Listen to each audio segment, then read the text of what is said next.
Now something special, a composer who has fused Indian and Western music with spectacularly successful results.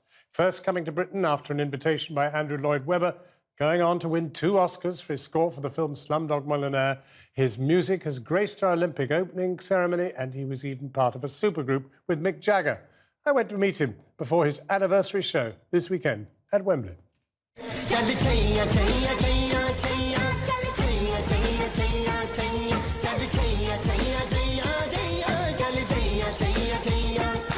The Indian influences are immensely strong, and yet you've allowed yourself in a way to break out and embrace a completely different kind of music.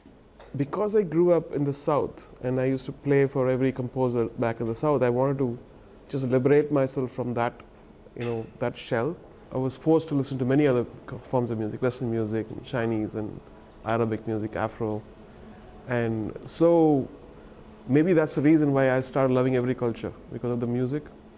And I could see the soul through the music. I know that, Slumdog Millionaire and Bombay Dreams were very, very important to you because they developed a completely different way of working.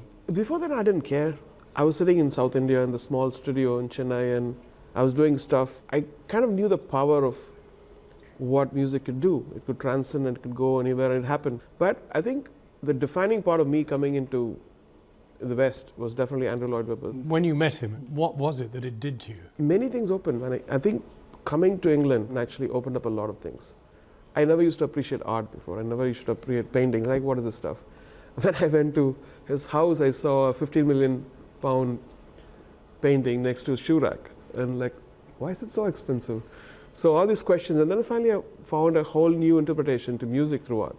How did it work with Lloyd Webber? I mean, did he lay out some ideas of his own and then you played with them, or? I think he was very, very sweet. If I think about that, he never used any kind of power to tell me what to do. He would just play my stuff and say, oh, I love that stuff, I love this, I love that. Why don't you make this into something like it? Why don't you take this song and make it an English song? So he had a lot of ideas, but he was... Give me an example of a song. Like, I had a song in Tal, which is called Nahi Samne. So there's a refrain which goes... Doo, doo, doo, doo, doo.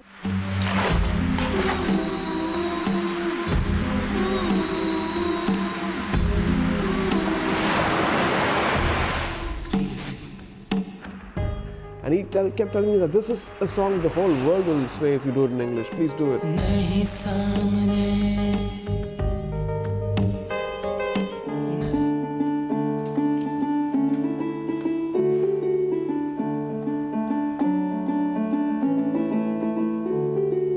That's India. That's India. And this is expanded India.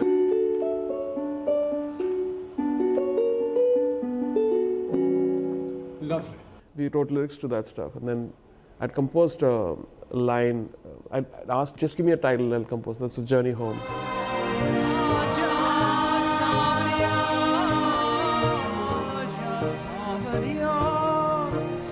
The journey home is never too long. What you now want is sort of push out and form a great sort of Indian orchestra. Yes, we've been teaching underprivileged kids to, I thought they'll be more faithful to an instrument rather than finding a job later and going off. So we have a chamber orchestra, and we are planning to start the first youth symphony orchestra next year. आजा आजा जिंद शामी गाने के तले आजा जरी वाले नीले आसमाने के तले जय हो जय हो